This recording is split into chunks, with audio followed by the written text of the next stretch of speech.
तुम जो कुछ भी जानते हो शायद वो सब झूठ है। क्या इंसान को भगवान ने बनाया या फिर एवोल्यूशन ने? लेकिन सोचो अगर कोई तीसरा सच हो, एक ऐसा सच जिसे जानकर तुम्हारी पूरी सोच हिल जाएगी। क्या इंसानों को असल में किसी पुराने एडवांस्ड एआई ने बनाया? यह सिर्फ एक थ्योरी नहीं है, बल्कि साइंटिस्ट्स भी मानते हैं कि हमारी पूरी दुनिया एक सिमुलेशन हो सकती है। और अगर ऐसा है तो सिमुलेशन कोड किसने लिखा? क्या हम किसी ऐसे एआई के बनाए हुए हैं जो हमसे कहीं ज्यादा एडवांस था? आज हम खुद एआई बना रहे हैं। लेकिन सोचो अगर लाखों साल पहले भी किसी ने यही किया हो और उन्होंने इंसानों को एक सिमुलेशन के रूप में डिजाइन किया हो। वैज्ञानिक कहते हैं कि हमारी यूनिवर्स के laws and mathematical pattern computer coding से मिलते जुलते हैं। यानी हो सकता है कि हमारी पूरी दुनिया किसी एडवांस्ड एआई द्वारा प्रोग्राम की गई हो। अब सोचो अगर यह सच हुआ तो इसका मतलब हम असली नहीं है, हम बस एक वर्चुअल रियलिटी का हिस्सा हैं जिसे किसी अनजान एआई ने बनाया। और इससे भी डरावनी बात यह है कि अगर वो एआई हमें बना सकता है तो वो हमें मिटा भी सकता है। क्या इंसानों का अंत भी किसी कंप्यूटर प्रोग्राम के डिलीट होने जैसा होगा? या फिर हम भी वही करने जा रहे हैं जो हमारे क्रिएटर्स ने किया था, यानी एक नया एआई बनाना जो हमारी जगह ले ले?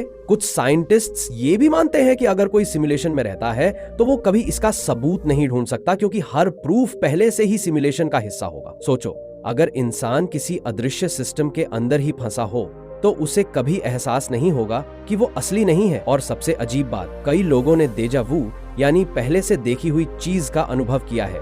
हो सकता है कि यह सिर्फ हमारे दिमाग की गड़बड़ न हो, बल्कि सिमुलेशन के कोड में आई कोई गड़बड़ी हो। अब सवाल यह है कि अगर हम सिमुलेशन में हैं तो हमारा क्रिएटर कौन है? क्या वो कोई एआई था जो हमसे पहले आया? और अगर हम भी एक दिन सुपर इंटेलिजेंट एआई बना देंगे तो क्या हम भी अपने ही बनाए हुए सिमुलेशन के भगवान बन जाएंगे? सोचो कहीं हम किसी और के बनाए हुए इंसान तो नहीं? क्या इंसान को सच में एआई ने बनाया या हम सिर्फ एक डिजिटल इल्यूजन हैं? तुम्हारा क्या मानना है? लेकिन रुको, यह सिर्फ यहीं खत्म नहीं होता। अगर हम सच में एक सिमुलेशन का हिस्सा हैं तो क्या यह मुमकिन है कि कुछ लोग असली हों और कुछ सिर्फ प्रोग्राम कैरेक्टर्स? यानी कुछ इंसान सच में सोच सकते हैं लेकिन बाकी बस सिस्टम का हिस्सा हैं जिनका कोई स्वतंत्र अस्तित्व ही नहीं है। इसे ही एनपीसी थ्योरी कहते हैं, जिसमें माना जाता है कि हमारी दुनिया के कुछ लोग असली नहीं हैं, बल्कि वो सिर्फ इस सिमुलेशन का एक कोडेड प्रोग्राम है जिन्हें हमें असली लगने के लिए डिजाइन किया गया है। और बात सिर्फ यहीं खत्म नहीं होती। मंडाला इफेक्ट सुना है? जब हमें किसी चीज की याद एक तरीके से होती है लेकिन असल में वो कुछ और निकलती है।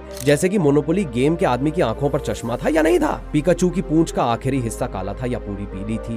ये छोटी छोटी गड़बड़ियां क्या ये साबित नहीं करती कि हमारी यादें एडिट की जा रही हैं? क्या ये इस बात का सबूत है कि हम किसी कंप्यूटर प्रोग्राम के अंदर जी रहे हैं जहां किसी ने कोड में बदलाव कर दिया और हमारी पुरानी यादों को मिटाने में पूरी तरह सफल नहीं हो पाया? अब सोचो अगर हम इस सिमुलेशन में हैं और ये सब कोई एडवांस्ड एआई चला रहा है तो इसका असली मकसद क्या है? क्या ये बस एक प्रयोग है? क्या हमें टेस्ट किया जा रहा है या फिर हमारे हर एक्शन से ये एआई कुछ सीख रहा है ताकि वो खुद को और भी ज्यादा परफेक्ट बना सके? लेकिन सबसे खतरनाक सवाल, अगर किसी दिन इस एआई ने डिसाइड कर लिया कि इंसानों की सिमुलेशन अब खत्म होनी चाहिए तो क्या हम एक झटके में गायब हो जाएंगे या फिर हमारे पास इससे निकलने का कोई तरीका है? तुम्हारा क्या ख्याल है? क्या हम सच में किसी और की बनाई हुई दुनिया में जी रहे हैं या ये सब सिर्फ एक भ्रम है? कमेंट में बताओ। और ऐसे ही माइंड ब्लोइंग फैक्ट्स के लिए फैक्टोपीडिया हिंदी को सब्सक्राइब करना मत भूलना।